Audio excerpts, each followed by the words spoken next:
If I had it all to do over again, I'd do a coop, and you can see my little coop. I have to get down inside. I'm really good at a yoga squat these days. I want a coop where I can walk in. And I would do washable nest boxes, really cheap. Bucket, quarter lid, little walk up, she's good to go. How big should the nest box be? The girls should be able to turn around in them. All of us are going to have different sized chickens. Good luck with the bantams, folks. Eggs are like this. I was like, I'll have half a dozen eggs for breakfast, thank you. And this is a hooded cat box. You can find them here. Great nesting box. And then I love this. This is from IKEA.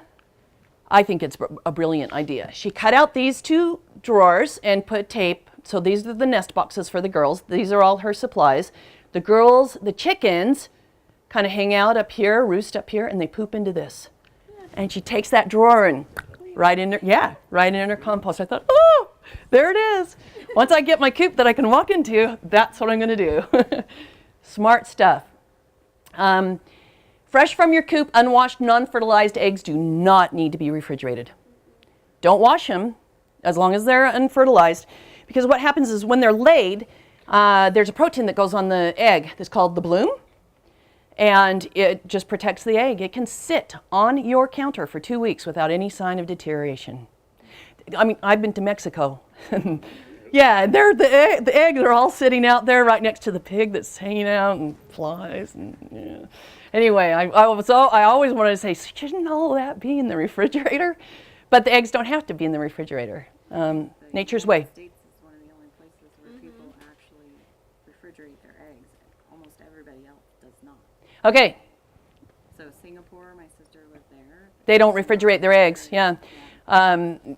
This young lady just said, the United States is one of the only places that refrigerates its eggs. Yeah, yeah. Because the ones you buy at the market, the bloom has been washed off of those. And so there's nothing protecting it, so you should put them in the fridge. Yeah, so don't mistake that. Also, I used to think too, a double yolker, oh, twins. No. I grew up on fertilized eggs, Casanova, our rooster, you know, and you can see the opaque disc on a yolk, and that's what turns into the chick. And the yolk and the whites are just feed and fuel for the developing chick, right? Chicken biology. Remember the vent where all the party happens? Okay, this is where all the icky stuff comes out, and it's closed off when all the eggs are here. And then when an egg is laid, yay, all of this is closed off and the egg comes out sanitary. So it's really important to keep those tail feathers clean and the box clean. If you get any muck on the eggs at all, don't wash them. Just take a stiff bristled brush or even sandpaper and just get them cleaned off, or just hide them.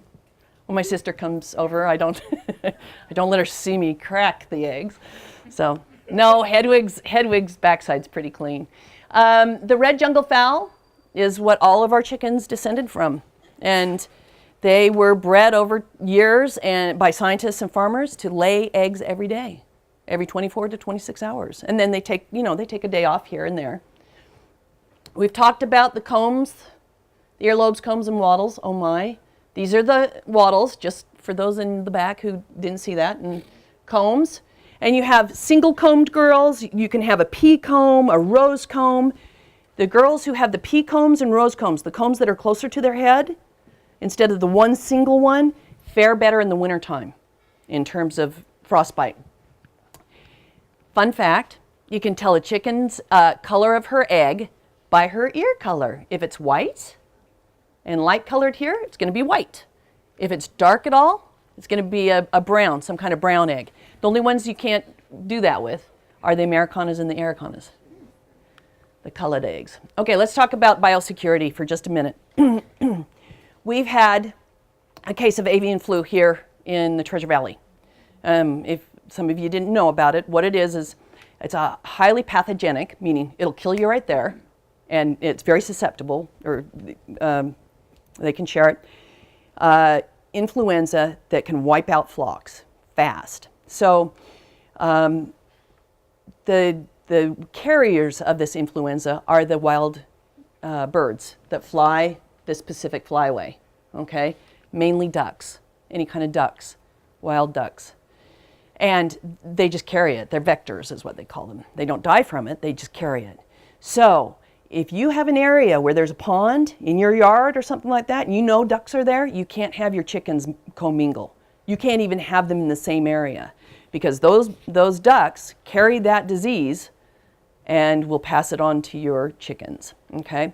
One other thing, if you live in a place like I do where you walk around and there's some ponds and walking paths and that sort of thing and there's duck poop, you don't take those shoes and walk in your backyard where your chickens are going to be. I always recommend have one pair of chicken shoes and I have a chicken coat as well for the winter time, and those just stay in one place, okay? Does that make sense to y'all? Okay, let's stop the spread of this because it's brand new in the Pacific Northwest. Yeah? Is it just ducks or is it geese too? Some geese can carry it according to our state veterinarian, but mainly ducks, okay? What do you do if you get bugs? And here's the deal, you'll keep a clean coop, right? But you'll still get mites or lice with your chickens, and you just have to watch that. When I was a kid, we got mites. I remember picking up the chickens and letting them down, and I had little pink bugs all over my hands. Freaked me out. Nice thing is that the chicken's temperature, body temperature, is about 8 degrees higher than ours. So the bugs don't like our body temperature, so they're going to go. There's no cross-contamination. We bathed those chickens in malathion way back when. So there you go. You don't do that these days. The easiest way to get rid of bugs is you clean out your whole coop, okay? And you get a little bit of this stuff, diatomaceous earth. Do many of you know about diatomaceous earth? One person, okay. Dia, D-I-A, Tom, T-O-M-A-C-E-O-U-S, diatomaceous earth. You can even say D-E, food grade DE. This is wonderful stuff. It's all natural, comes from the diatoms in the ocean. They're ground up to a fine powder. And if Hedwig were to ever get bugs, what I would do is where she does her dust baths, I would take a cup of this and I'd put it in the dust bath, stir it up, I'd clean out the coop, I'd put a bunch of this in a shaker like a Parmesan cheese shaker, and I'd shake it all over. I'd wear a mask, but I caution you always follow the labels, okay? But I would wear a mask because you don't want to breathe it in. That's the one thing, you do not want to breathe this stuff in. So I'd wear a mask, I'd sprinkle it all over and I'd whisk it around, whisk it all over that little coop, and then I'd put in fresh bedding. And that will take care of the bugs just like that. And she'll go dust bathe and kill. What it does is it cuts up the exoskeletons of the little bugs. It's kind of like a bad dream. It's like a nightmare. But that will help it. Diatomaceous earth is a wonderful thing. It's all natural, so you can use it anywhere. You can even use it in your house. There's food grade, and then it contains a little bit of, if it's not food grade, it'll contain a little bit of other stuff. But what I do is I keep that shaker around, and do any of you have problems with those teeny tiny ants? Mm-hmm. Okay, yeah, big time. This is great.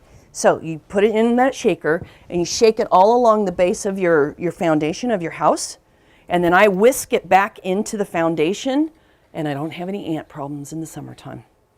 I do it in the garage, I do it anywhere I have ants. Now, if it rains or something like that, then I have to do it again. But it definitely takes care of all the icky bugs like that. Okay? Cool, fun fact for the day. So, Chicken Jim, I think out in Parma, he does this sort of thing. That's a smudge pot, and he puts dry, airy dirt or sand in there so the girls can jump in and dust bathe. Remember I told you there are two really important things for keeping chickens? One is having a good roost so that they can drop. If you find them in the nest box at night, you pull them out of the nest box and you put them back on the roost. And the other thing is someplace where they can have a bath, where they can bathe themselves. And it sounds counterintuitive that they have this dirt or this dust, but they roll around in it and then they come out and they shake out. The oils on their feathers grab the dust and dirt, and then when they shake off, it takes it all off. And that's how they clean themselves. Here, it's what Hedwig's doing right now. There's Hedwig, sweet little girl. And sometimes they look like they're dead. But they just roll around in it. And this is under a big tree, so you have to have a spot for them. I didn't have to make one for her. She made her own. Okay, a little bit about my project. This is Alpha Company. That's Peep the Curious. That's, remember I told you we painted our house? Yeah, that's house paint right there and there. So Peep, Thelma, and Louise. And they're standing on our hot tub looking into our kitchen.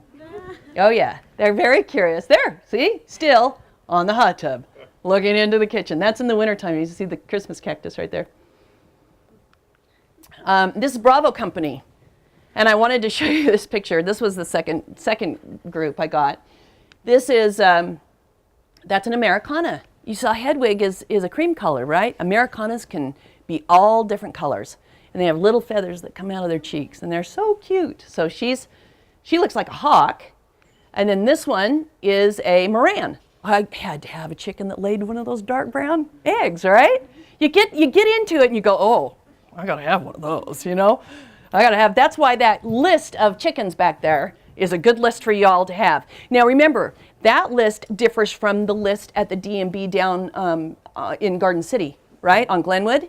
And it differs from all the 5 D&Bs here in the valley. So you can get different, call around. You can get different chicks all over the valley. That right there, there's the salmon faverol, the one with the 3 toes I told you about. And then this one, love this chicken. And I got so excited because I was at D&B, was it a week ago or a week and a half ago? And they had babies, Buckeyes. It's a Buckeye chicken. And the neat thing about the Buckeye is, you know, most of the chickens, remember right off the top, I said we keep chickens for natural pest control, right? That Buckeye will go after a mouse before it goes after a bug. Wow. Yeah, natural mouser. Don't need a cat. I got my Buckeye, and they'll eat it too. Yeah, Buckeye. They're cool. They are cool chickens. So, and D&B carries them.